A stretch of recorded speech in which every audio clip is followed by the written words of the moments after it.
at 1:25 rather than 1:35, so I apologize for making you late 10 minutes in case you were heading to another class.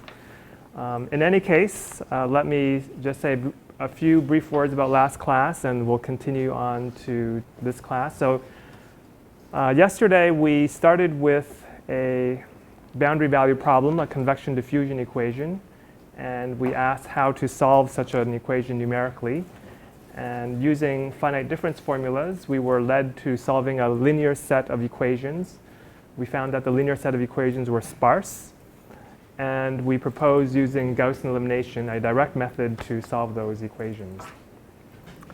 Gaussian elimination has fill-in.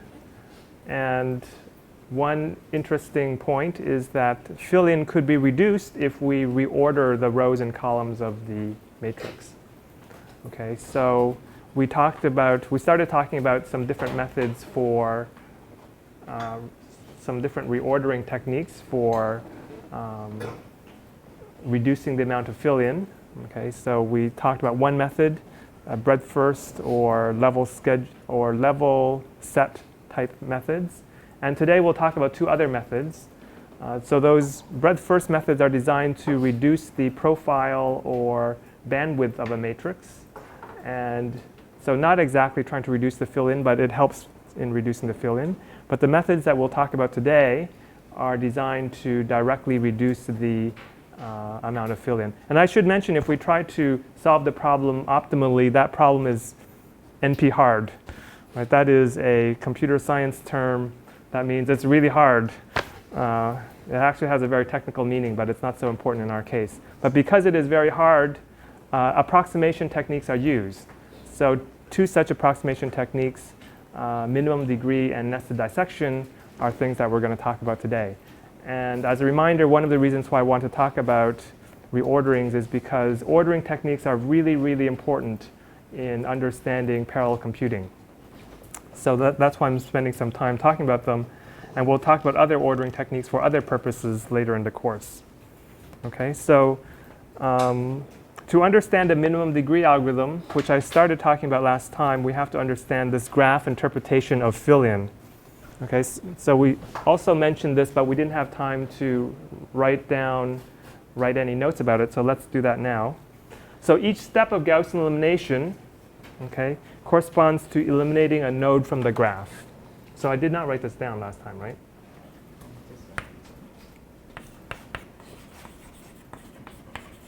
Each step of Gaussian elimination corresponds to eliminating a node from the graph that corresponds to the sparse matrix. Okay. So we did a simple example last time. If we're going to do Gaussian elimination, we have to choose some ordering. So let's choose a natural ordering. Okay, and if we're going to eliminate node 0, we're going to take that away, and we're going to join its neighbors. So step 2, eliminating a node causes all of its neighbor nodes to be connected to each other.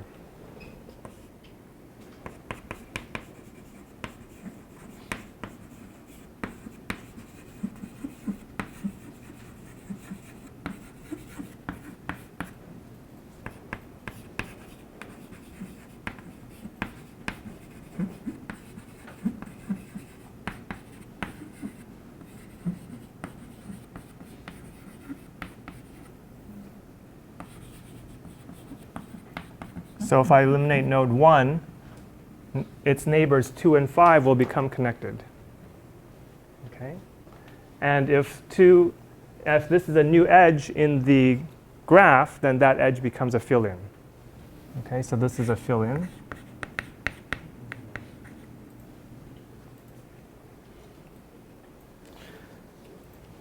So to make that clear, if neighbors are not already connected,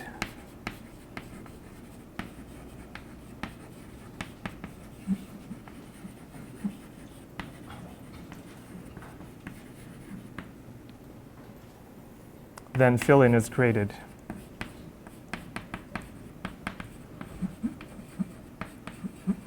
So if we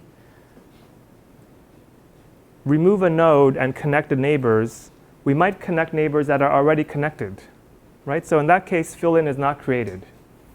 Okay, so we have to be a little bit careful in when we use this heuristic of minimum degree, whether or not we actually create those new fill-ins or not. Okay. And then I talked about this very interesting concept called a fill path. So a fill path between nodes I and j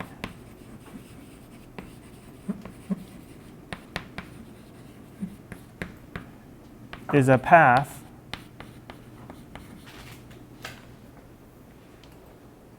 between I and j in the graph that only passes through nodes k where k is numbered less than either I or j. Okay? So fill path between 6 and 7 exists because we can find its path 6, 2, 3, 7, and 2 and 3 are numbered less than 6 and 7.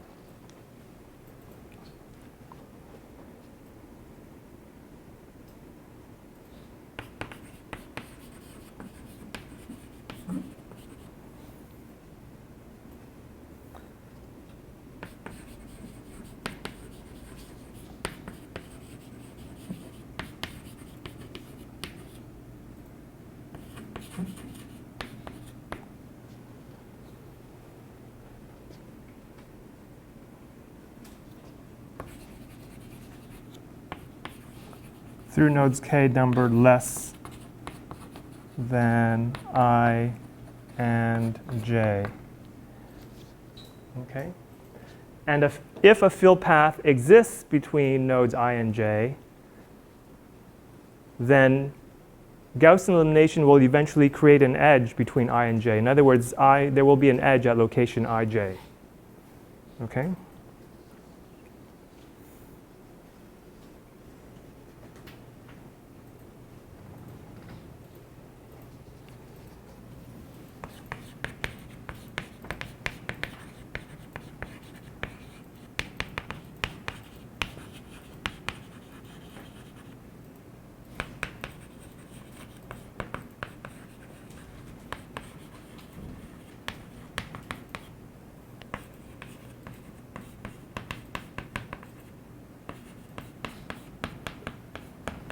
So at this location in the matrix, ij.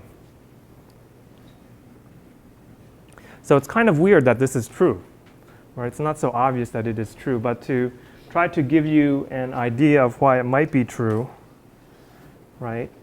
You can think of what happens when you eliminate a node, right? If you eliminate a node, you're going to create a shortcut in the graph, right? So here, if we're going to eliminate 1, right, we're going to create a shortcut in the graph to join its neighbors. So 2 and 5, there must be a path between 2 and 5 because they're both neighbors of 1. And if we eliminate node 1, then there's a shortcut that is created, okay? And in addition, the nodes that are connected to 1 that we've just eliminated have to be numbered higher because we haven't eliminated these other ones yet. Right? We haven't eliminated 2 yet, and we haven't eliminated 5 yet. That's why they're numbered more. Okay? So between 2 and 5, there's a fill path. That's that thing that goes through node 1. So you can see some very interesting things. Okay, there's a fill path between 10 and 12, right? Because here's the fill path. There's a fill path between 6 and 8. There's a fill path, right? But there's no fill path between 2 and 4, right? Because there's no way to get from 2 to 4 without going through a node that is numbered higher higher than 2. Okay, so now we have the minimum degree algorithm. Like the minimum degree algorithm is based on this idea of, based on this graph interpretation of fill-in.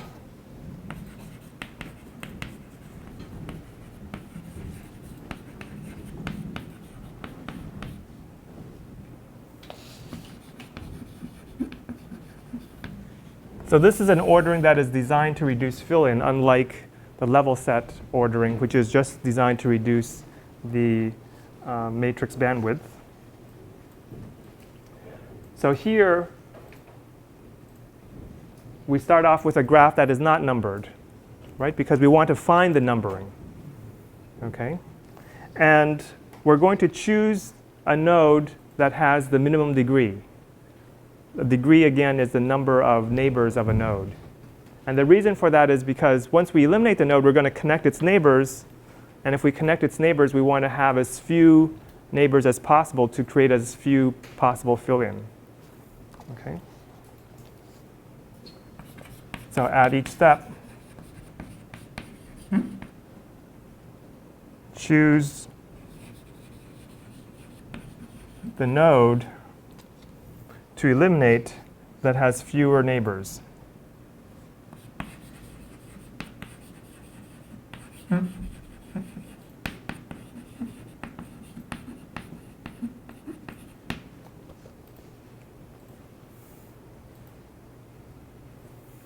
And we saw last time that suppose we chose 1, it has degree 2, right?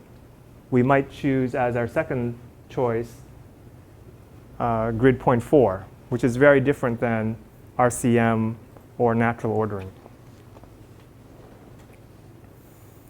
So from this graph interpretation of fill-in, we can also characterize the sparse matrices or graphs of these sparse matrices that do not ever have any fill-in or can be reordered so that we don't have fill-in, right? And these are graphs that are trees. In other words, graphs that do not have cycles.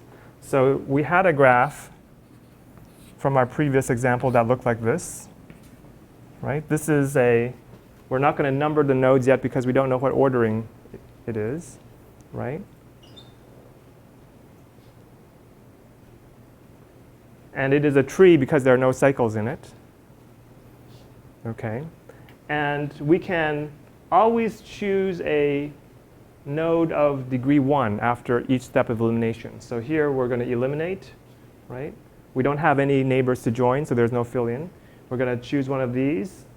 We're going to eliminate that. There's no fill-in, right? So if we have a tree, then we can always reorder it so that there's no fill-in. So that's an interesting idea that comes from this graph interpretation. So tree graphs can be reordered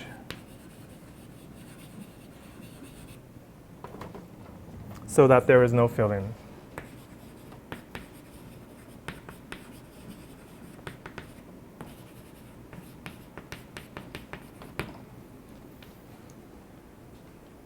Okay, so this also suggests why Cuthill and McKee thought that in their ordering, when it's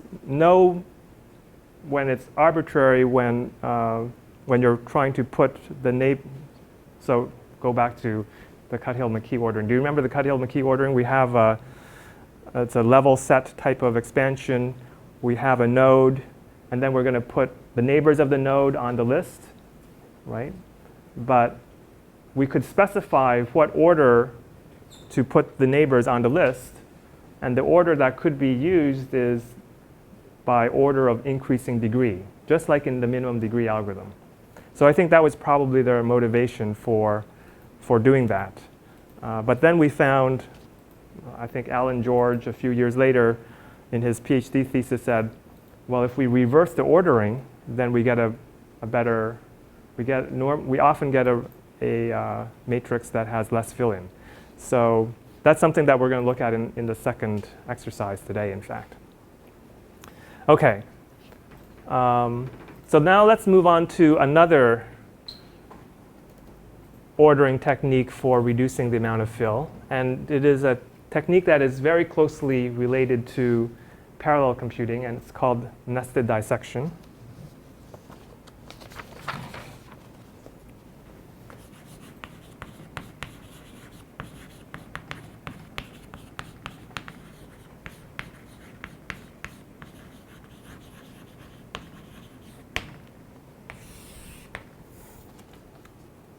So like minimum degree, it's a fill reducing ordering. Okay, I won't write that down. And the idea is as follows. If we have it starts with a grid. Okay, so suppose that we have a simple grid like this.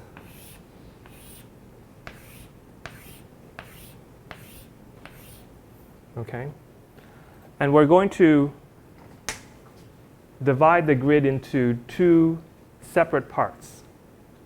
Okay, because the idea is going to be we're going to try to restrict the fill-in into separate parts by choosing a separator of the graph that creates the two separate parts. So a separator is a set of vertices that will separate the two, that will create the two parts. And to balance, no, that's not a great color. Maybe I should choose red. To balance the size of the partitions, let's choose these vertices over here.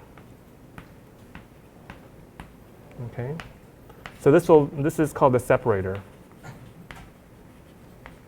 It's a set of vertices that separates the graph into two pieces. Okay, and if we number all of the vertices in one part first, then all of the vertices in the second part immediately after, and then followed by the vertices in the separator, then we get a matrix that has the following structure. So here's the matrix.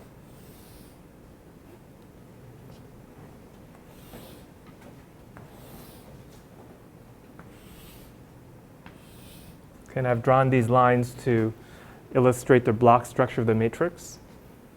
So these are going to be all of the vertices in this first part. Okay, and I'm going to order symmetrically. All of the vertices in the second part, and then all the separator vertices. I can make that red even. Okay. And in this matrix, we have some non-zeros in that block. These are the interactions between, these are the connections in this first part, or let me call it a subdomain. And then interactions in the second subdomain are over here. But you'll notice that there are no interactions between the subdomains because they go across the separator. In other words, pick this point over here. It's not connected to any point in the second subdomain. Okay, that means that these blocks are 0. Okay. And there will be connections between this first subdomain and the separator. That's this and this. And connections between the second subdomain and the separator, and that's this and this. And then connections within the subdomain itself, that's this over here. So there are non-zeros in these locations. So we've created a structure in which we have these two things, two zeros. This also looks a lot like the arrowhead matrix, the lower pointing arrowhead matrix that I showed you last time that has absolutely no fill-in. Okay, so here's the lower pointing arrowhead, right? And if we applied Gaussian elimination to this matrix, all of the fill-in will occur within here, here, in these bands as well. But there will be no fill-in within these 0 blocks. These 0 blocks remain 0. Okay? Yes? In this case, you have chosen even number of grids. So, for a separator to exist only without any overlap, we must pick. Right. So the sizes on each side of the separator do not have to be exactly the same. So it's a good idea to try to make them exactly the same in order to balance somehow, but they don't have to be exact. Okay? And the separator doesn't have to be a straight line, and you could have like a very irregular graph, such as from finite elements. And a separator is just some set of vertices that separates the graph into two parts. Okay, so this is a fairly good idea. When you have a good idea, you typically try to apply the idea again, recursively in this case. So we're going to take this part of the matrix, and we're going to apply the separator idea again. So this part of the matrix corresponds to this first subdomain.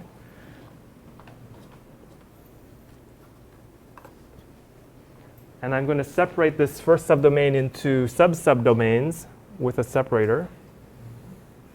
Okay, and I can also do that to the other subdomain. Okay, and within this subdomain, I'm going to order this first, this second, and then the separator last. Okay, so within here, within this first block, I'm going to have another structure that looks like this. Oops. With 0 blocks over here,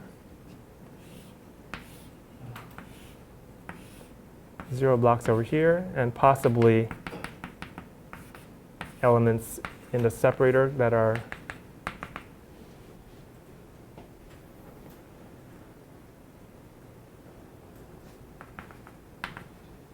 that can cause fill-in.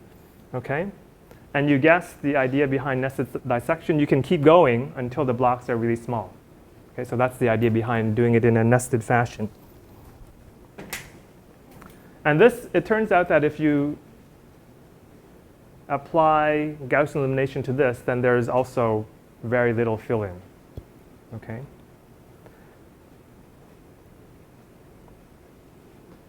Any questions so far about this? Any other questions? So sometimes I use so-called edge separator. Is there any advantage or just anything? So you can imagine another way of separating the graph. Let me try to draw it over here.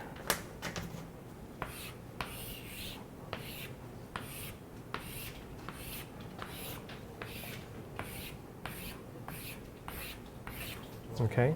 So here we separated the graph by choosing the vertices.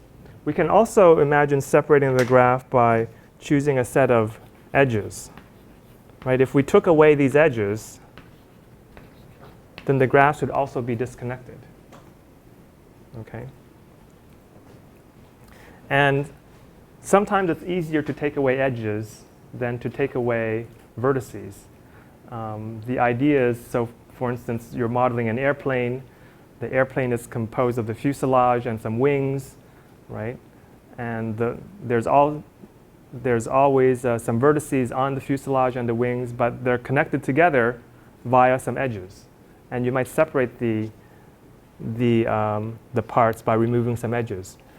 However, if you want to use nested dissection in this case, okay, you'll notice that you'll have to, the separator, the vertex separator is really now a layer of two vertices, a layer of vertices that's two vertices thick. Okay, so the separator part becomes bigger. But the structure of the matrix here, there is different structure in the matrix here that could be exploited differently. Okay, so nested dissection really is defined this way. Okay, but there are other partitioning techniques that finds subdomains rather than separators.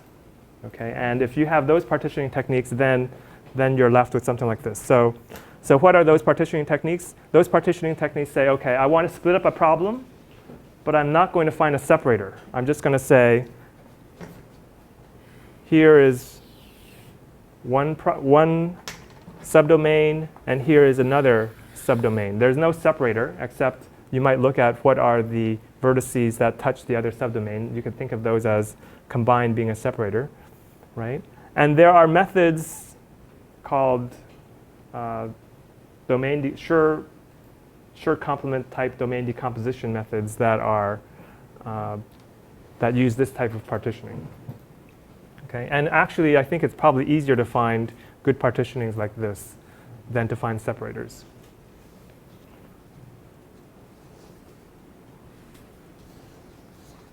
Any other questions?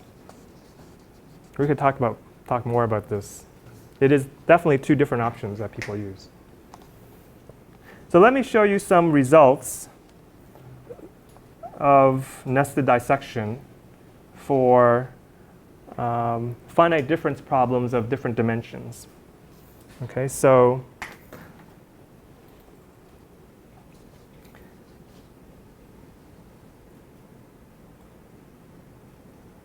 suppose that we have a 2D finite difference problem, okay, of mesh size m by m. And we'll also look at 3D finite difference problem m by m by m. Okay? And n times m is the number of equations in the matrix. So I'm going to call that capital N. Okay? And I want to know what is the computational complexity and the complexity of the storage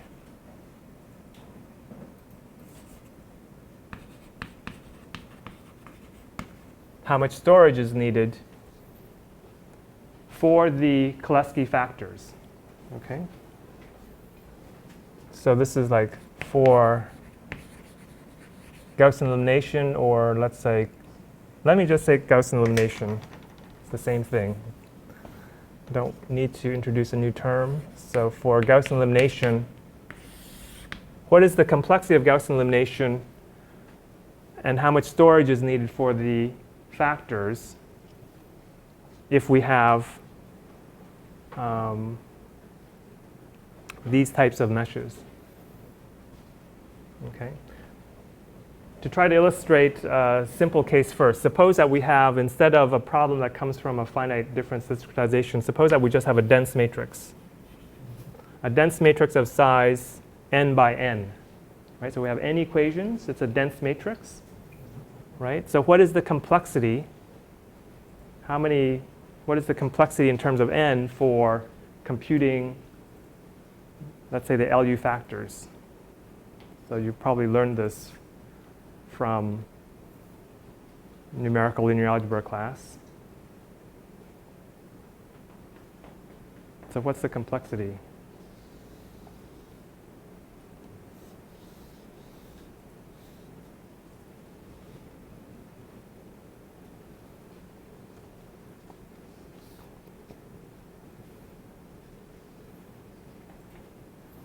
So the complexity is n cubed, right? It's the same complexity as for matrix multiplication. It's n cubed. And how much storage do we need? So I'm not going to write the big O, but I'm just going to say complexity. So how much storage do we need for n by n matrix? That's just n squared. Okay? All right, so I don't expect you to know the answers for these two things. But so now we have a sparse matrix, not a dense matrix. And the sparse matrix is like corresponding to this graph, right? And we're going to use nested dissection. Right? So these results are going to be for nested dissection. So what is the complexity? Because the entire matrix does not fill in, right? We expect that the complexity and storage will be less than the dense case, right? So the complexity for the 2D is n to the 3/2. So that's not bad. It's a lot less than n cubed. And for the 3D case, it is n squared. Okay? It's greater than the complexity for the 2D case, but it's definitely much better than if you had a dense matrix. And this is because the matrix does not fill in. And this is using nested dissection. And for storage, we have n log n for the 2D case. And for the 3D case, we have n to the 4/3. It's not very clear. That's a 4/3. Okay? So definitely better than n squared.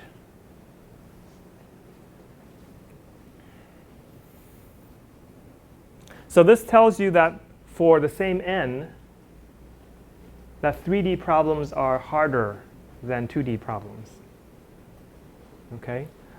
And the complexity grows like n squared here, which some people consider to be too much. Okay? So this is why people will say that if we have a 3D problem, direct methods are not so good compared to iterative methods. But if you have a 2D problem, then direct methods can maybe still be okay, and you might not need iterative methods. Iterative methods don't have any kind of complexity like this, right? They only require matrix multiplies, so you don't have any kind of storage growth. You don't have complexity is really just proportional to n every time as well. Okay, so for the 3D case, we often prefer iterative methods.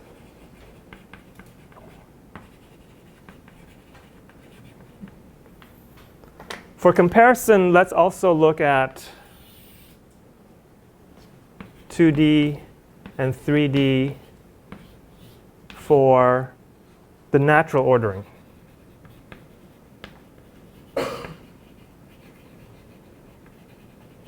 Okay, in other words, we don't do nested dissection, we just use the natural ordering. Okay.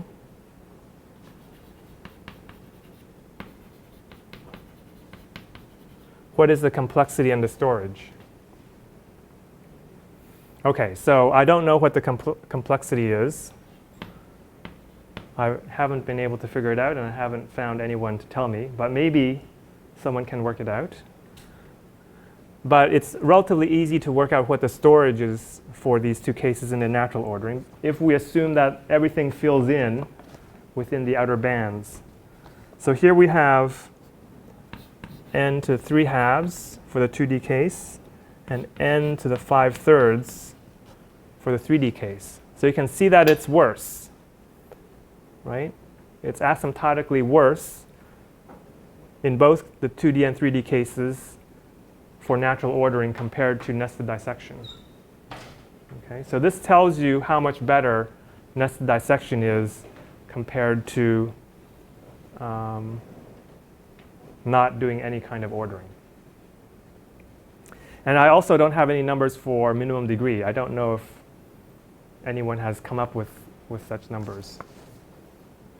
Maybe experimentally you can come up with some numbers to see how fill-in grows. So another distinction between minimum degree and nested dissection, minimum degree is a greedy type of algorithm. It only uses local information to try to find how to do the ordering. Whereas nested dissection is a global type of algorithm. It tries to use global information to determine how the ordering should occur, right? And it does that because you have to have the grid, right? And it looks at the entire grid to decide where the separator is, right? So it's kind of top down, right? And minimum degree, you don't look at everything. You just be greedy, and you choose the vertex that has the minimum degree.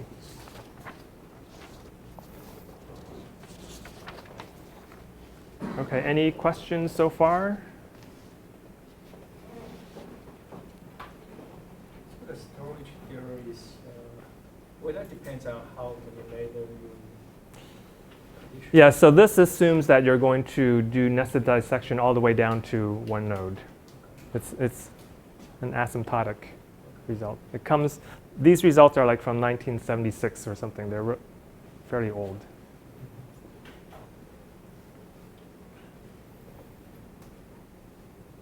So this also suggests that if you have a sparse matrix, you do not want to store it as a dense matrix. Right? So suppose you have a 3D problem, 100 by 100 by 100 finite element mesh. It's not a very big mesh, right? But you have 1,000,000 degrees of freedom, a million variables. So the matrix is 1,000,000 by 1,000,000. If you want to store a 1,000,000 by 1,000,000 dense matrix, that's not practical. Your laptop won't. That's too big for your laptop. It's too big for most computers, even big computers, right? But the number of non-zero entries in the matrix is fairly small. It's only 7 million, let's say, if we use a 7-point stencil. And that can be stored very reasonably.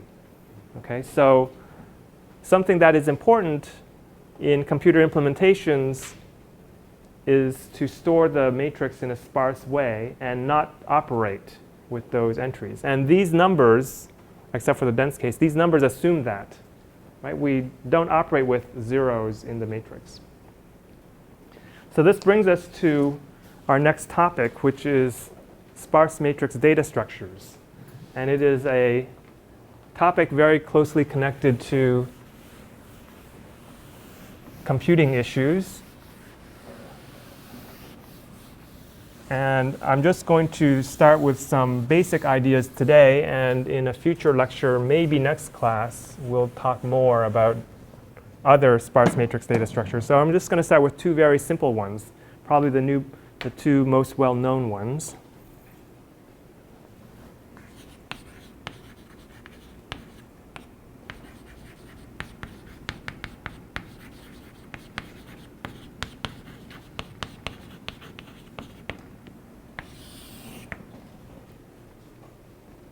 So the important things are only store the non-zeros.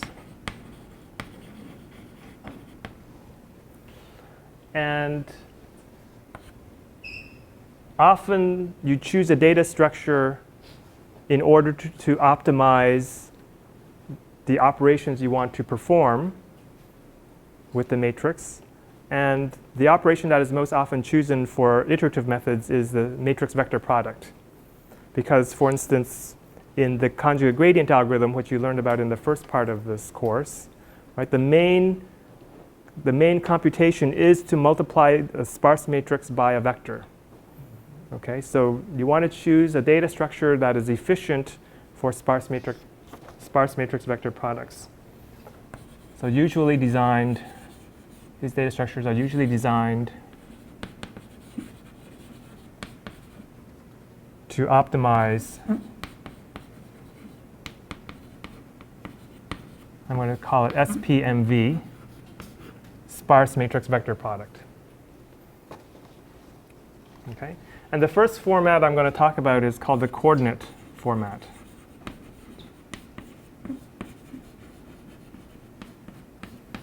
COO format.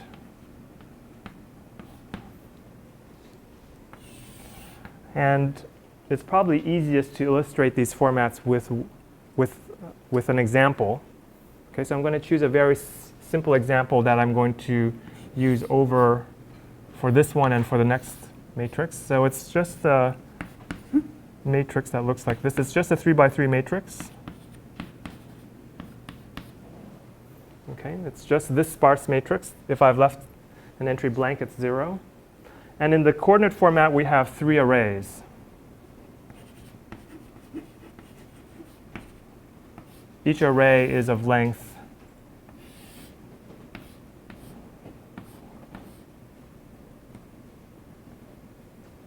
corresponding to the number of non-zeros.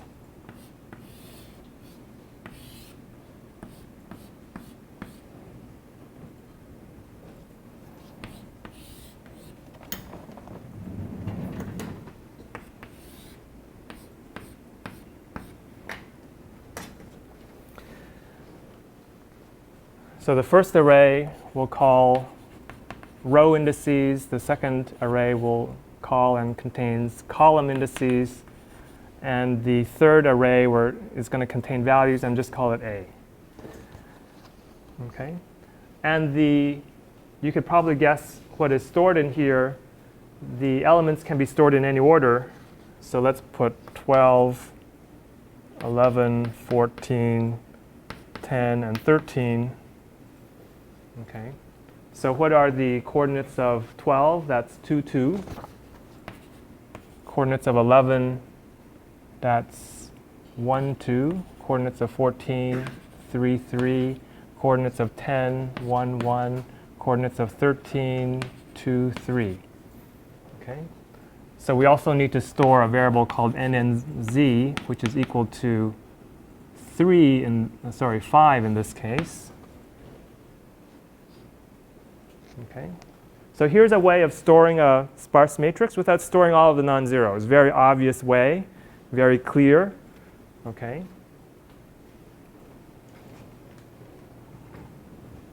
And if we're going to write the algorithm for multiplying a matrix in this format with a vector, let's look at what the code for that would look like.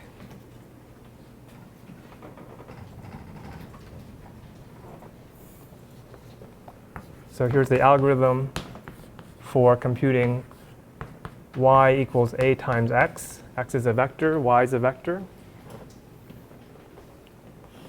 So in this format.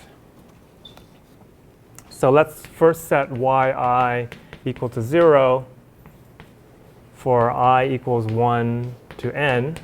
So we're just going to initialize y to 0. And then we're going to loop through all of the elements. Let's say for j equals 1 to nnz. Okay. So y times the row index of I equals, we're going to sum into that location, the row index of I. Sorry, I call it j.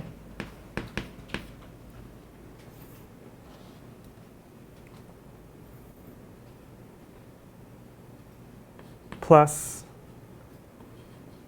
aj times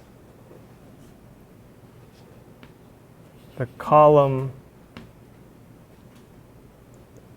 times x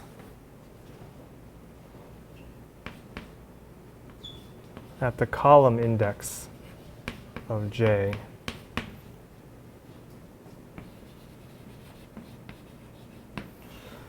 Okay, so it's fairly simple code. You could probably work it out yourself, right? We're going to look at each entry and see, well, what element of x does it multiply by, and what location does it sum into for y, right? So that's the algorithm